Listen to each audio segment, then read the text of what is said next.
Assalamualaikum warahmatullahi wabarakatuh. Perkenalkan, nama saya Ranesa Fitri serta teman-teman saya Muhammad Asraful Anwar dan Muslimin. Pada kesempatan kali ini kami dari kelompok 7 akan memaparkan materi kami yang berjudul kesalahan berbahasa dari segi kosakata baik dalam bentuk lisan maupun tulisan, yaitu pada mata kuliah Bahasa Indonesia. Pertama-tama, mari kita simak pengertian kata baku dan kata tidak baku. Kata baku adalah kata yang digunakan sesuai aturan atau kaidah berbahasa Indonesia yang ditentukan sebelumnya. Pengertian kata baku juga merupakan kata yang penggunaannya sudah sesuai ejaan atau aturan pedoman bahasa Indonesia yang baik dan benar, yang bersumber kepada Kamus Besar Bahasa Indonesia atau KBBI. Kata baku biasanya tidak dipengaruhi oleh bahasa daerah tertentu. Sedangkan kata tidak baku adalah kata yang penggunaannya tidak sesuai aturan dan kaidah bahasa Indonesia yang sudah ditentukan sebelumnya. Ketidakbakuan sebuah bahasa tak hanya ditentukan dari penulisan yang tidak sesuai pedoman, tetapi juga bisa terjadi karena salah penulisan, salah pengucapan, dan susunan kalimat yang tidak sesuai. Kata tidak baku biasanya digunakan dalam bahasa sehari-hari. Selanjutnya, contoh-contoh kesalahan kata baku dan tidak baku. Pada pengucapan praktik itu salah, yang benar adalah praktek menggunakan huruf E bukan I. Pada penulisan dan pengucapan nasihat menggunakan huruf I bukan menggunakan huruf E. Pada penulisan dan pengucapan kata izin pula itu menggunakan kata Z bukan kata J. Silahkan yang tidak menggunakan kata H. Aktivitas dengan menggunakan V bukan F. Apotek itu karena tidak ada apoteker melainkan apoteker.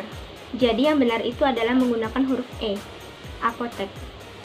Selanjutnya ijazah menggunakan huruf Z bukan menggunakan huruf S. Selanjutnya ada struktur kalimat.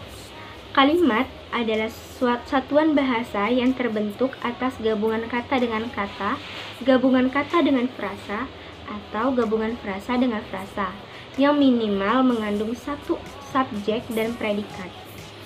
Kalimat yang benar harus memiliki kelengkapan unsur kalimat. Struktur kalimat yaitu kalimat yang tersusun dari unsur-unsur kalimat yang sifatnya relatif tetap seperti subjek, predikat, objek, keterangan, dan pelengkap. Yang pertama, subjek. Subjek adalah bagian kalimat yang menunjuk pada pelaku, tokoh, sosok, sesuatu hal, atau suatu masalah yang menjadi pokok pembicaraan. Contohnya, Dian sedang belajar. Subjek yang diisi dengan kata benda, yaitu Dian. Selanjutnya ada predikat. Predikat adalah bagian kalimat yang memberitahu tentang melakukan perbuatan apa pelaku atau tokoh atau sosok di dalam suatu kalimat itu. Contohnya, Alika sedang makan siang. Sedang makan siang merupakan predikat yang diisi dengan kata kerja atau frasa verbal. Yang ketiga ada objek. Objek merupakan bagian kalimat yang melengkapi predikat. Contohnya, Rara menanam bunga. Objek yang diisi dengan kata benda atau frasa nominal, yaitu bunga.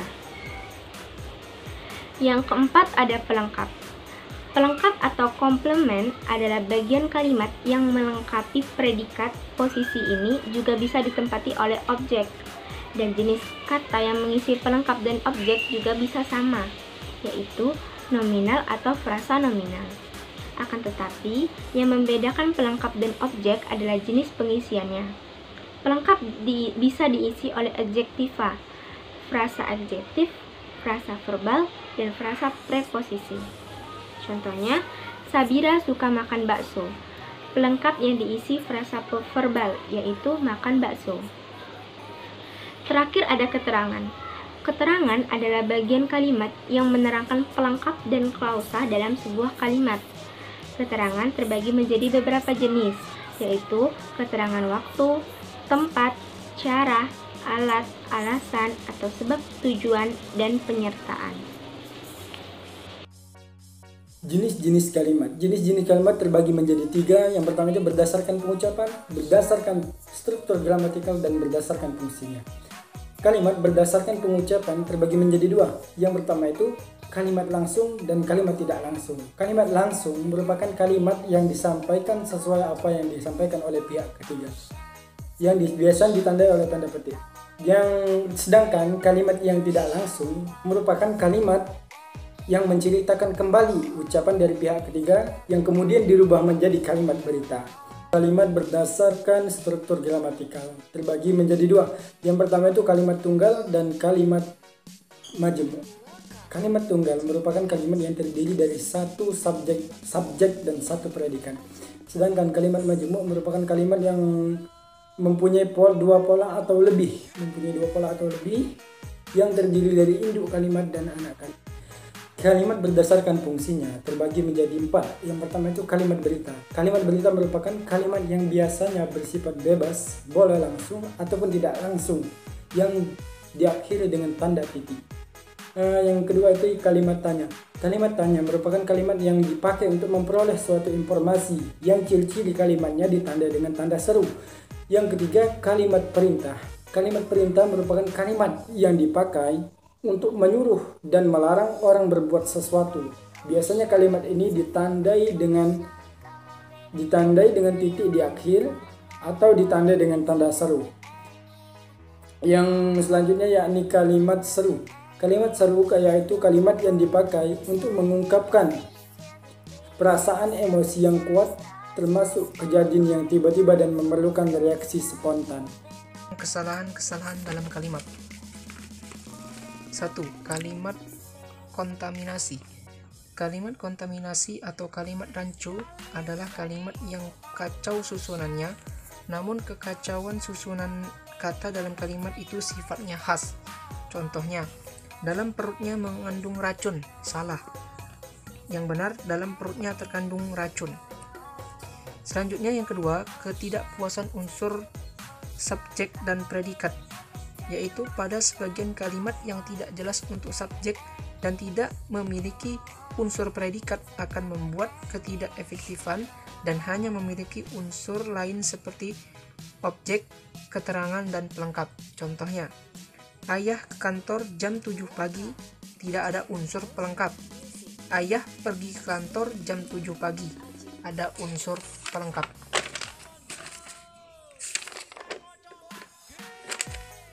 Yang ketiga,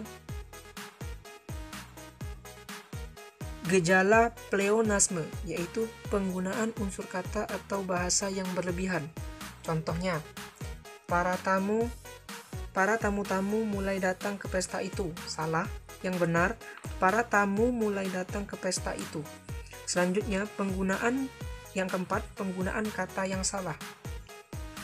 Penggunaan kata kalau yang salah. Contohnya, kalau engkau menjadi burung, biarlah aku menjadi dahan tempatmu bertengger. Itu salah. Yang benar, andai kata engkau menjadi burung, biarlah aku menjadi dahan tempatmu bertengger. Selanjutnya, penggunaan kata di yang salah. Contohnya, pakaian itu disimpannya di dalam lemari. Yang benar, pakaian itu disimpannya dalam lemari. Pakaian itu disimpannya dalam lemari. Benar, karena kata depan di.